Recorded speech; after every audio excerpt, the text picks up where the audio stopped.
a cúpula do partido de pegar R$1,5 bilhão.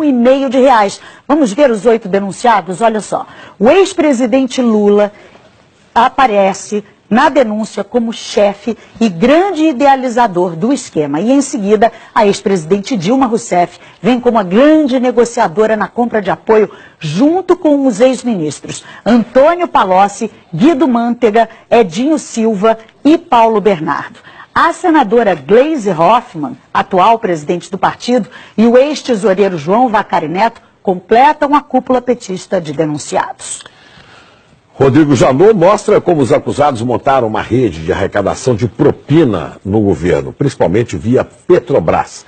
O ex-presidente Lula foi apontado como líder do esquema e, por isso, se condenado, pegaria uma pena maior, não é, Juliana? Chico, a Ana Luísa mostrou aí todos os nomes dessa nova denúncia, né? E para o Procurador-Geral da República, Lula foi o grande idealizador dessa organização criminosa. O Ministério Público somou pagamentos de vantagens indevidas a Lula de R$230 milhões por suposto favorecimento às empreiteiras Odebrecht e OAS. A denúncia analisou o esquema desde 2002. A cúpula do PT cometeu, pelo menos durante 14 anos, crimes contra a administração pública, segundo o Procurador-Geral da República. Na denúncia, ele fala que o esquema envolveu órgãos como Petrobras, BNDES e Ministério do Planejamento e que o esquema permitiu que os 8 petistas recebessem de propina quase R$1,5 bilhão. O procurador diz que só na Petrobras o prejuízo gerado foi de pelo menos R$29 bilhões.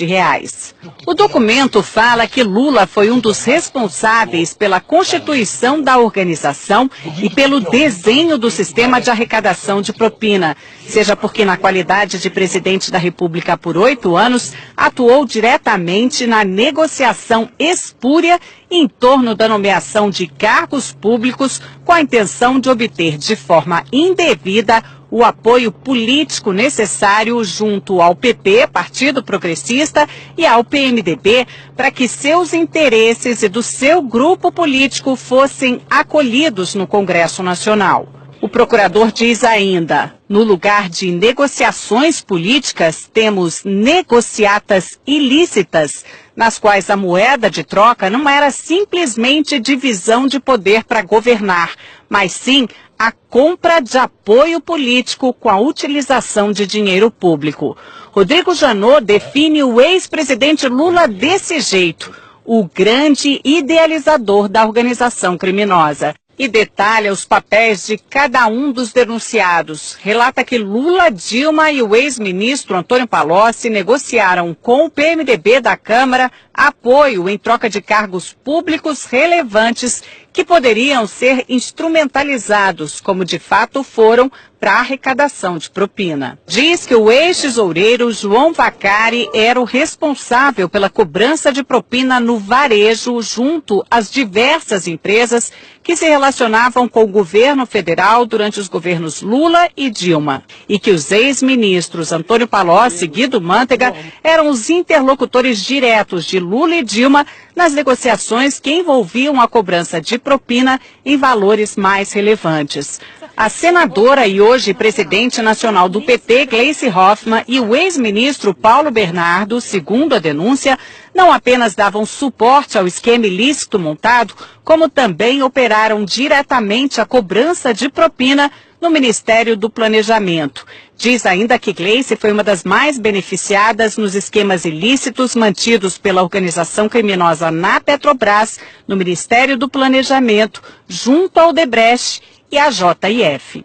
O procurador fala que o ex-ministro, hoje prefeito de Araraquara, Edinho Silva, teve uma participação mais relevante na organização na qualidade de coordenador da campanha presidencial de Dilma de 2014, quando substituiu Vacari na missão de arrecadar valores ilícitos em benefício daquela campanha. E afirma que a ex-presidente Dilma integrou a organização desde 2003, quando assumiu a convite de Lula o Ministério de Minas e Energia. A denúncia afirma que desde ali contribuiu decisivamente para que os interesses privados negociados em troca de propina pudessem ser atendidos, especialmente no âmbito da Petrobras, da qual foi presidente do Conselho de Administração entre 2003 e 2010.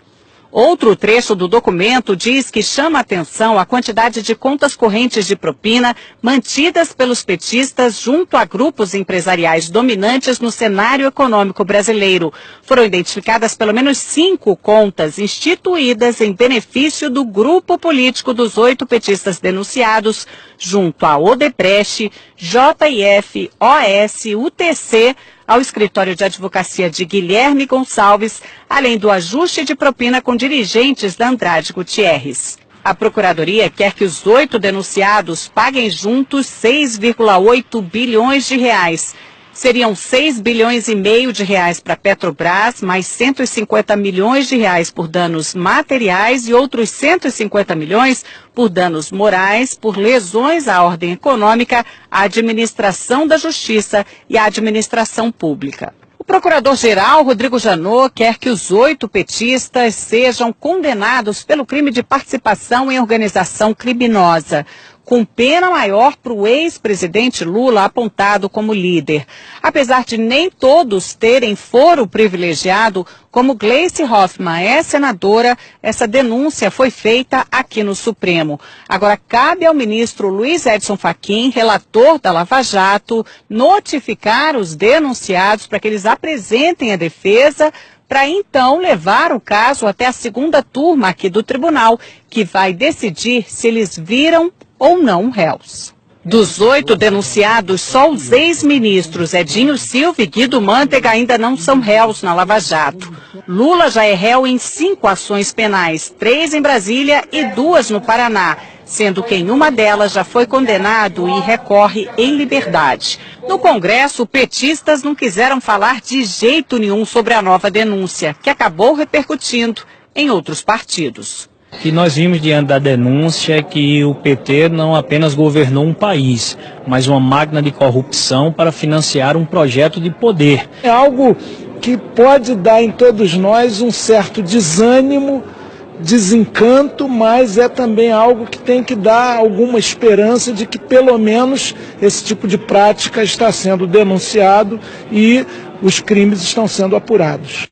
A assessoria de Dilma Rousseff disse que não foram apresentadas provas ou indícios de materialidade de crime e que a denúncia não tem fundamento e que caberá ao Supremo garantir direito de defesa e rejeitar a denúncia. O ex-presidente Lula disse que não conhece o teor da denúncia, que esse é mais um exemplo de mau uso das leis para persegui-lo, que não praticou qualquer crime, muito menos participou de uma organização criminosa. Afirmou que a denúncia é uma ação política.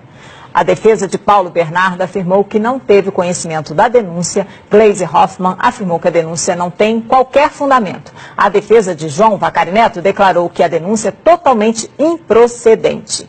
A defesa de Guido Mantega afirmou que é no mínimo contraditório que a Procuradoria-Geral da República resolva oferecer denúncia, usando como prova basicamente a palavra de delatores, num dia em que o Brasil se depara com a disposição de delatores à dissimulação. Edinho Silva afirmou que sempre agiu de forma ética e legal. A defesa de Antônio Palocci não quis se manifestar. Ana, Chico. Obrigada, Juliana. Os valores da propina impressionam demais. 1,5 bilhão de reais é dinheiro que não acaba. A gente vai a Brasília conversar com Alexandre Garcia. Alexandre, os valores são inacreditáveis, né? Pois é, as pessoas comuns não fazem ideia do que seja 1,5 bilhão, né? 1,5 bilhão atribuídos pela Procuradoria-Geral da República a 8 pessoas. Mas é mais ou menos como multiplicar aquele apartamento banco de um Gedel por 30 vezes o que foi contado ontem na Bahia. E Janot, que confessou ter agido por medo e não por coragem, né, ao reagir às novas revelações envolvendo o procurador Marcelo Miller e a JBS, e que parecia atingido por uma flechada de Joesley, mostrou que ainda tem flechas e alvejou ontem, como a gente viu aí, uma parte do esquema petista, né, desde ex-presidente da República até a presidente do partido. Reagiu E não se sabe se já usou todas as flechas ou ainda haverá mais bambu nesses 10 dias depois de homologada a colaboração premiada do doleiro do PMDB, Lúcio Funaro. Olha, aquele apartamento emprestado na Bahia cheio de dinheiro é um retrato da corrupção brasileira.